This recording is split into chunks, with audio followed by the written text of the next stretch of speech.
There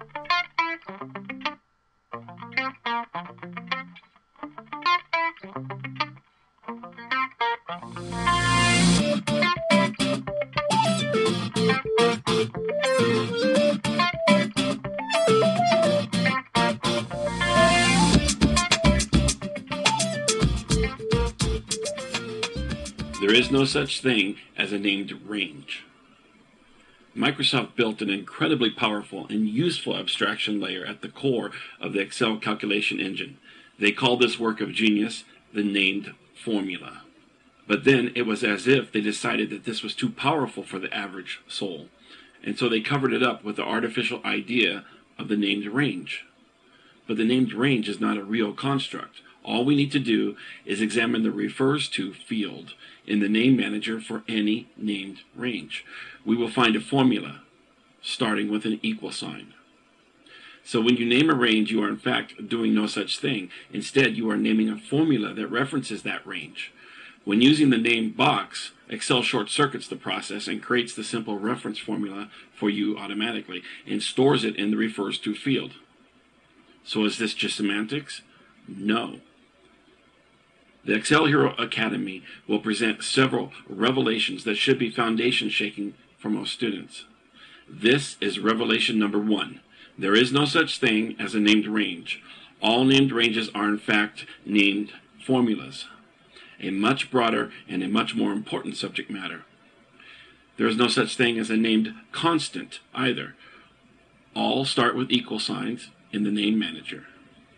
How about dynamic ranges? No, they are named formulas too. Any formula that you can create in a worksheet can be named and tucked away into the name manager.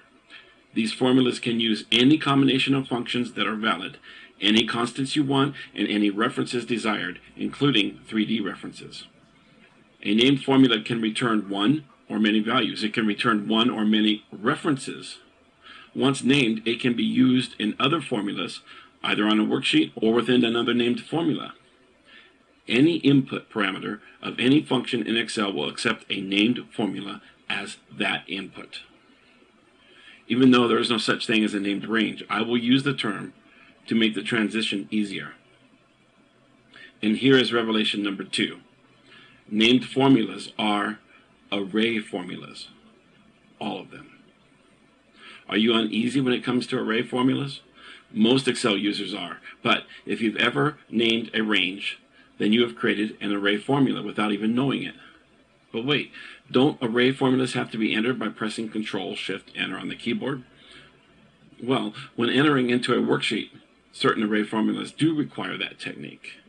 However, when creating a named formula, the Control-Shift-Enter combination is not required. So instead of calling them named formulas, it might be more accurate to refer to them as named array formulas. But that's a mouthful, so we'll simply call them named formulas. Named formulas are subject to the first principle idea that all formulas are relative to the cell evaluating the formula. This makes impressively elegant formulations possible. Named formulas and worksheet array formulas are deep subjects. They are foundational to our methodology, and as such, they will be used in every module of the course. There are important tasks in Excel that require the use of named formulas. For example, Excel's built-in data validation cannot use data from another worksheet unless a named formula is used. Sophisticated charts can use a simple named formula as their data source, instead of thousands of calculated data points in a worksheet. This module will explore the power of named formulas, and we will jump straight into some simple VBA programming. Are you ready? Let's start with the name box.